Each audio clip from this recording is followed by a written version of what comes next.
कभी सोचा है, एक ऐसा इंसान जिसके पास ना कोई सेना थी ना कोई हथियार, फिर भी उसने दुनिया के सबसे बड़े साम्राज्यों में से एक को झुका दिया। आज हम महात्मा गांधी की कहानी को समझने की कोशिश करेंगे। लेकिन सवाल ये है कि ये सब हुआ कैसे। लंदन में पढ़ा एक वकील मोहनदास करमचंद गांधी आखिर करोड़ों भारतीयों के लिए बापू और राष्ट्रपिता कैसे बन गया। मतलब उनकी इस यात्रा में ऐसा क्या खास था जिसने इतिहास की दिशा ही बदल दी। चलिए इस कहानी को जरा करीब से देखते हैं। तो हर कहानी की तरह इस कहानी की भी एक शुरुआत है, और ये कहानी शुरू होती है मोहनदास से, उनके महात्मा बनने से बहुत बहुत पहले। यहीं वो नींव रखी गई थी जिसने उनके पूरे वजूद को एक आकार दिया। गुजरात के पोरबंदर में उनका जन्म हुआ और उन पर उनकी माँ पुतलीबाई का बहुत गहरा असर था। वो एक बेहद धार्मिक महिला थी और उन्हीं से मोहनदास को सच और खुद पर काबू रखने के वो गुण मिले जो कह सकते हैं कि जिंदगी भर उनके साथ रहे। फिर वो कानून की पढ़ाई के लिए लंदन गए और बैरिस्टर बनकर भारत वापस आए। फिर साल आया 1893, जब एक कानूनी केस उन्हें दक्षिण अफ्रीका ले गया। उन्हें क्या पता था कि ये सफ़र ना सिर्फ उनकी जिंदगी बल्कि शायद दुनिया के इतिहास का सबसे बड़ा मोड़ बनने वाला था। पीटरमैरिट्सबर्ग स्टेशन पर वो एक रात। सोचिए, हाथ में फर्स्ट क्लास का टिकट है और फिर भी उन्हें सिर्फ इसलिए ट्रेन से बाहर फेंक दिया गया क्योंकि वो एक भारतीय थे। उस एक ठंडी रात में हुए अपमान ने उनके अंदर अन्याय के खिलाफ एक ऐसी आग जलाई जो फिर कभी नहीं बुझी। ये सिर्फ एक बेइज्जती नहीं थी, ये एक क्रांति की शुरुआत थी। दक्षिण अफ्रीका में कदम कदम पर जो भेदभाव हो रहा था, उसने गांधी को कुछ नया सोचने पर मजबूर कर दिया कि लड़ने का कोई और तरीका होना चाहिए। और बस यहीं उसी अन्याय की आग में तपकर उनके सबसे ताकतवर हथियार का जन्म हुआ। और इसे नाम दिया गया सत्याग्रह, मतलब सत्य के लिए आग्रह करना।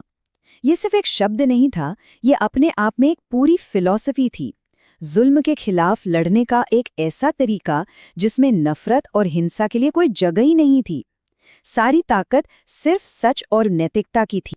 और देखिए कितनी दिलचस्प बात है, गांधी ने दुनिया को शक्ति की एक नई परिभाषा दी। जहां एक तरफ पारंपरिक ताकत जोर जबरदस्ती और हिंसा से आती है, वहीं गांधी की ताकत का सोर्स था सच, अहिंसा और नैतिक हिम्मत। उन्होंने ये साबित कर दिया कि बिना हाथ उठाए भी जालिम को झुकाया जा सकता है। तो साल 1915 में गांधी जी इन नए विचारों और तजुर्बों के साथ भारत लौट आए, और यहाँ से भारत के स्वतंत्रता संग्राम का एक बिल्कुल नया चैप्टर शुरू होने वाला था। एक ऐसा चैप्टर जिसे गांधी खुद लिखने वाले थे। भारत आते ही उन्होंने अपनी लड़ाई आम लोगों से शुरू की।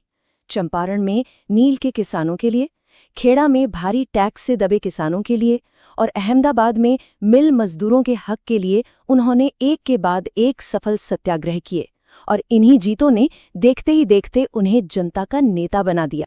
1920 तक आते आते गांधी जी एक बहुत बड़े कदम के लिए तैयार थे, असहयोग आंदोलन। इसकी रणनीति बहुत सीधी लेकिन बेहद असरदार थी कि अगर भारतीय ही अंग्रेजी हुकूमत को चलाने में मदद करना बंद कर दें तो ये हुकूमत अपने आप ढह जाएगी। लोगों से ब्रिटिश स्कूल, अदालतें, नौकरियां और सामान सब कुछ छोड़ने की अपील की गई। जरा इस नंबर को देखिए, 240 किलोमीटर।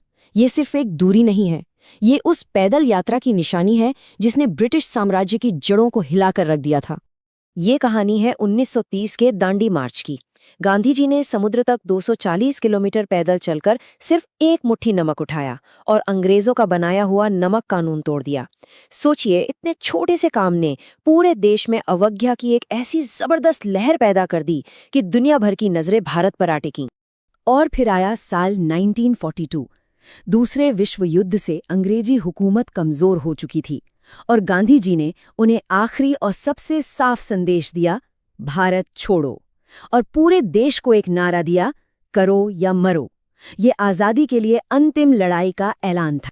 दशकों का संघर्ष, अनगिनत त्याग और बलिदान, और आखिरकार वो दिन आया जिसका सबको इंतजार था। लेकिन आज़ादी की वो सुबह अपने साथ एक बहुत गहरा अंधेरा भी लेकर आई। 15 अगस्त 1947 को भारत आज़ाद तो हो गया, लेकिन एक बहुत बड़ी कीमत चुकाकर, देश का बंटवारा। इस बंटवारे ने ऐसी भयानक हिंसा को जन्म दिया कि गांधी जी का दिल टूट गया। जिस आज़ादी के लिए उन्होंने अपनी पूरी जिंदगी लगा दी, उसका ये दर्दनाक रूप देखकर वो अंदर तक हिल गए थे।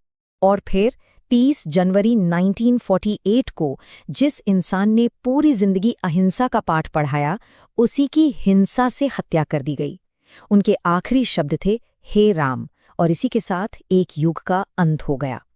तो क्या गांधी की कहानी यहीं खत्म हो गई? नहीं, बिल्कुल नहीं। असल में उनका असली असर तो उनकी मृत्यु के बाद पूरी दुनिया में फैलना शुरू हुआ। उनके अहिंसक प्रतिरोध का जो तरीका था, वो भारत की सीमाओं को पार कर गया। अमेरिका में नागरिक अधिकारों की लड़ाई लड़ रहे मार्टिन लूथर किंग जूनियर हों या फिर दक्षिण अफ्रीका में रंगभेद के खिलाफ संघर्ष कर रहे नेल्सन मंडेला, दोनों ने गांधी को अपनी प्रेरणा माना।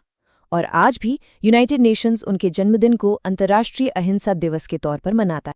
तो असल बात यह है कि गांधी सिर्फ एक व्यक्ति नहीं रहे, वो एक विचारधारा बन गए। एक ऐसा आइडिया जो हमें सिखाता है कि सबसे बड़ा बदलाव भी बिना हिंसा के सिर्फ सत्य और साहस के दम पर लाया जा सकता है। और यही बात हमें आज के सबसे बड़े सवाल पर लाकर छोड़ती है कि आज की इस तेज रफ्तार और अक्सर हिंसक हो जाने वाली दुनिया में गांधी के सत्य और अहिंसा के सिद्धांत क्या अब भी कोई मायने रखते हैं? इस पर सोचना तो बनता है।